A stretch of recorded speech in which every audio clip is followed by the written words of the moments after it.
So today we have Lisa Roman on our show today. Thank you so much for joining us, Lisa. I'm happy to be here, guys. Welcoming Lisa to our show today, obviously, and we're really excited to have some boss women joining us for the next few weeks. You know, we're starting to shoo the athletes away and make sure we get some women in the sports industry. So Lisa is a silent reporter for Big East and also works at CBS Sports. So why don't you just tell us a little bit more about your background, Lisa? I know you're also went to school in Wisconsin, so I love that, even though we might have been rivals, but give me a little scoop on yourself. Yeah, the Badgers are not my favorite team, but I went to Marquette, graduated in May, so almost a year ago, which is crazy. And I'm just trying to power through, get myself in the door, get a foot in the door, get my name out there. I'm back on the East Coast. Now, which is where I'm from. I am an editor for CBSSports.com, so I do recruiting videos for college basketball, NFL, kind of whatever season it is, that's what I'm covering. And I am a reporter for the Big East, so I did sideline reporting for them in the fall. I've been to the Big East tournament. I started with them when I was a sophomore, and then I played soccer at Marquette, so I can do a lot of content for them, conflict of interest on all of that nonsense. And I am also a baseball commentator and reporter for high school baseball outside of Trenton, New Jersey. So right here in Philadelphia. You're a hustler. I love it. So we discussed this a little with Olivia Harlan, but I think something that we've talked about is like, what do you think are some of the challenges that women face in the sports industry, and like, how is the best way to handle it? I think everyone faces challenges. I mean, women face different challenges than men, but I mean, everyone who's just starting out in this industry is up against a lot of competition. I think what's great is that more and more women have been trying to break into the sports world from this like kind of industry, from the broadcast side of it, which is great. There's a lot of us and we've got to stick together, but it's definitely a little more difficult. I know sometimes people have expressed that like I maybe don't know as much as my male coworker, or I have to look a certain way, you have to dress a certain way, act a certain way. And a lot of times as a reporter, you guys know doing this, you walk into a locker room and there's like 50 guys and you're the girl and you stand out. And sometimes that's great because they're like, what are you doing in here? So you're like, yeah, let me ask you a question. I'm going to interview now because you're staring at me. So I'm just curious, how did you find our podcast? So I was telling Sophie this. My sister went to Penn State. She graduated 7 years ago, I guess. And she sent this to me because I think your Saquon interview, I mean, huge Saquon fan. Obviously, she went to Penn State. And who isn't if you're in the Philadelphia area? But now he's at the Giants. We're so conflicted. What do we do? I could have told you that. I could have given you a disclaimer on that. So she actually sent me one of your Instagram posts and was like, hey, do you know these girls? And I was like, no, Carrie, I don't know everyone in sports. But I was like, I knew like one of you was at Penn State or something associated with Penn State. So, and then I just like I wanted to connect with you on LinkedIn and be like, hey, I love what you're doing. Keep up the good work. And well, great. I'm glad, because I was curious how people were connecting with us or how people were finding us, but I'm really glad you did. Obviously it's exciting for us. And, obviously we're trying to grow it and see what happens, but we're very excited that you were able to connect with us and find us. So that was good. Great for us. Yeah, I think it's a great idea you guys have, talking with women, like you are women talking to women about sports.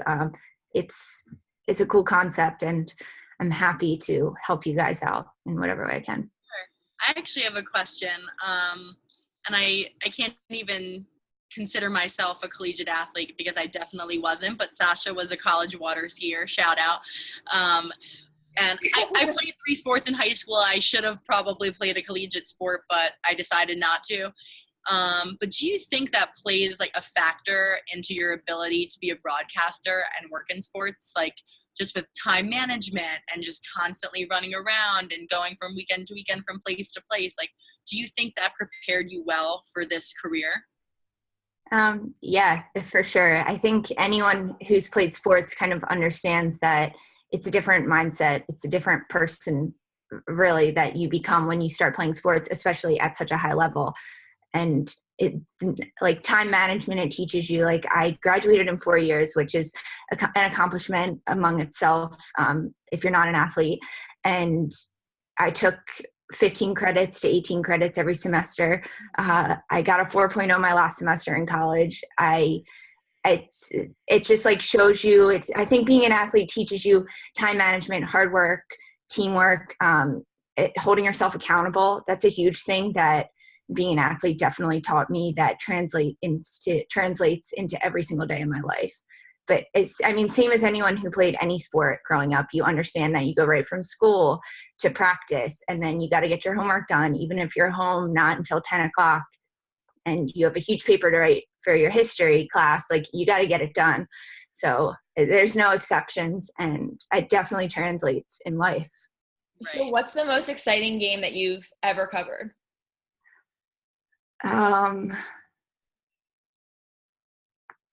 I don't even know. I mean, nothing that exciting. What would be your dream game to cover then? Okay. So my most exciting game I ever covered was as a Big East reporter, and it was the Villanova game, women's soccer, because it was my first game as a paid reporter.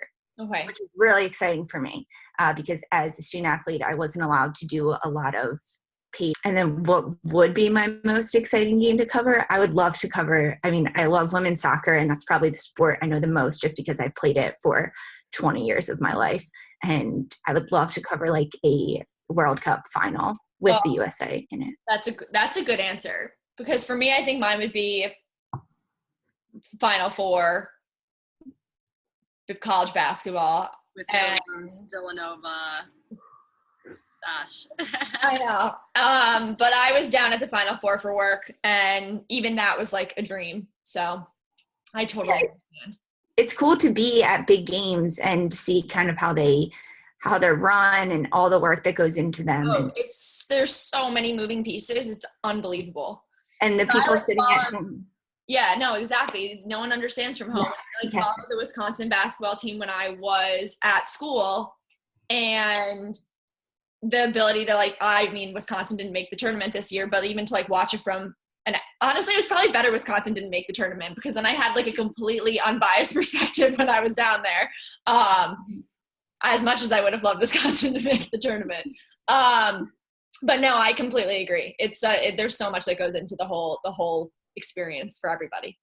And they're really long days when you're there covering them. It's such long days. It's crazy. I was at the Big East men's basketball tournament, and just as an intern a couple years ago, and I was staying with my sister in Hoboken, and the games were in New York. So it was okay, I got to get there by myself at 8 a.m. And I was 8 a.m. That's not too bad. I can do this. And I didn't leave Madison Square Garden the first night until 2:30 in the morning. Yep. And I was what?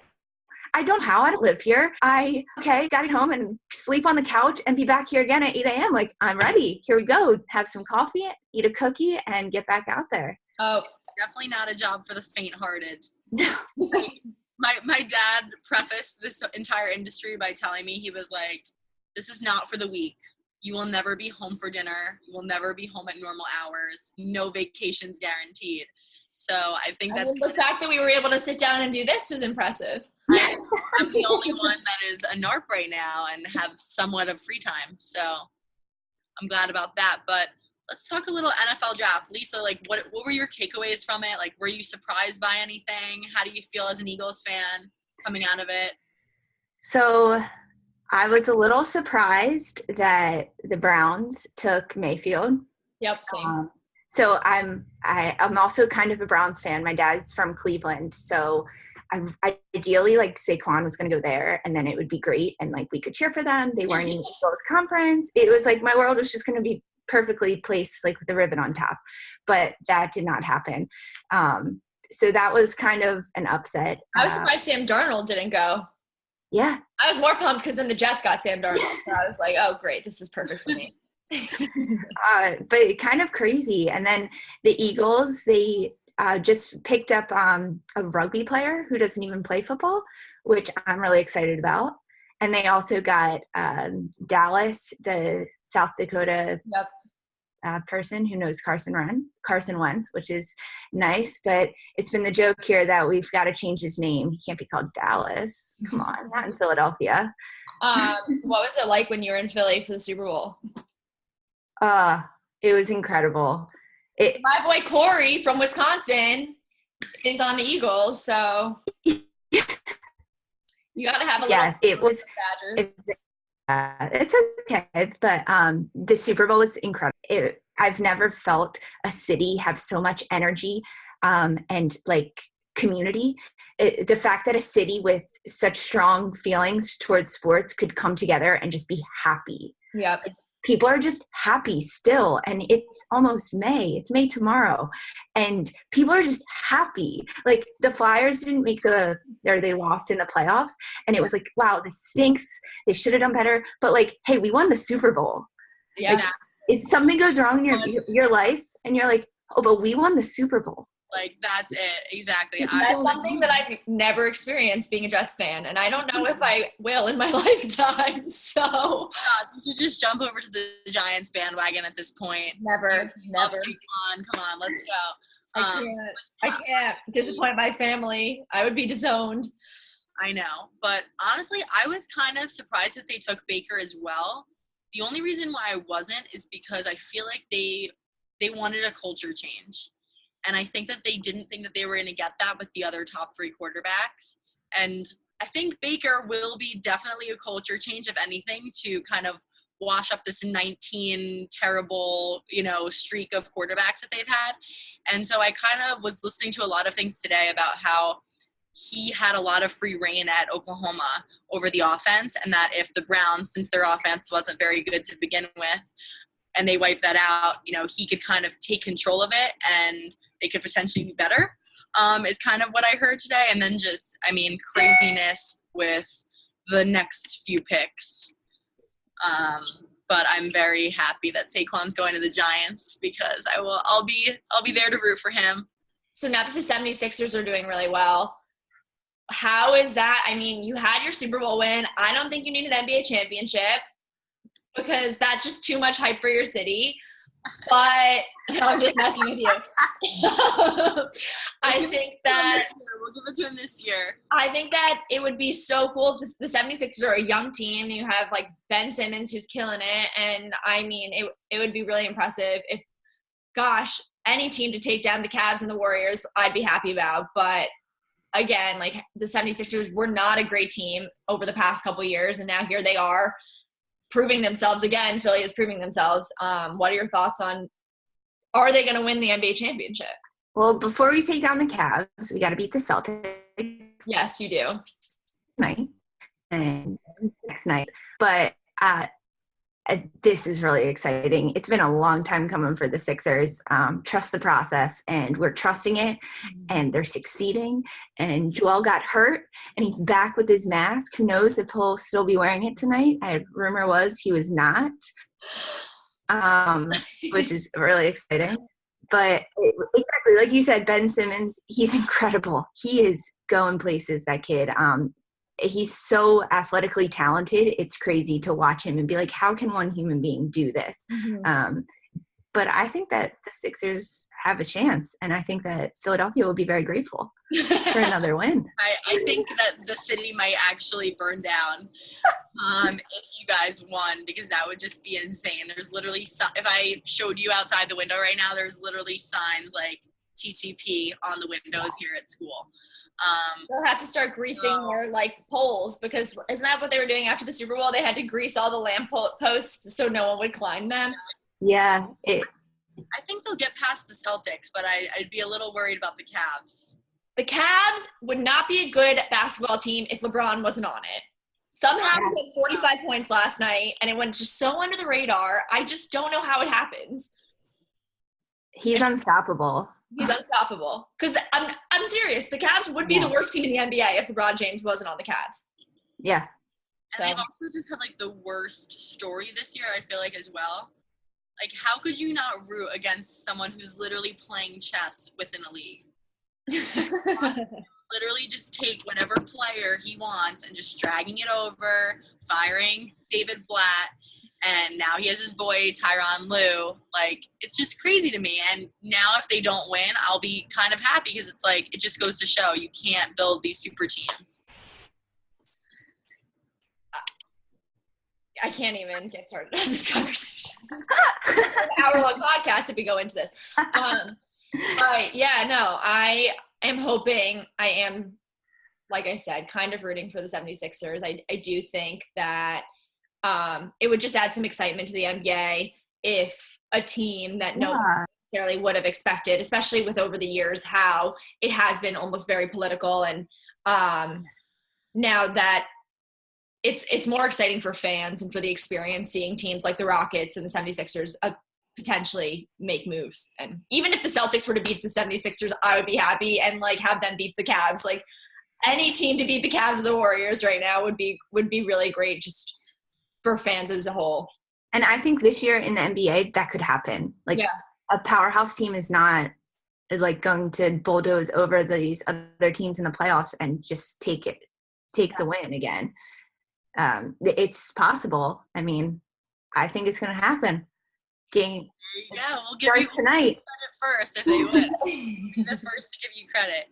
Well, thank you so much for joining us. I mean, we can keep talking, I'm sure. We'll more, but you were great to have. We will, Sash will root for the 76ers for you. The Knicks aren't. I'm telling you, my teams are just really screwed with me. You should just start cheering a little more south. You'd already have a Super Bowl win. You're cheering for Philadelphia. Yes. I wrote a killer paper in college on Joe Namath once, the one time the Jets ever won a Super Bowl. And I wasn't alive. Anyway, thank you so much, Lisa. I'm going to stop recording as well. Yeah, you were awesome. Seriously, thank you so much for joining us. I'm happy to help, guys.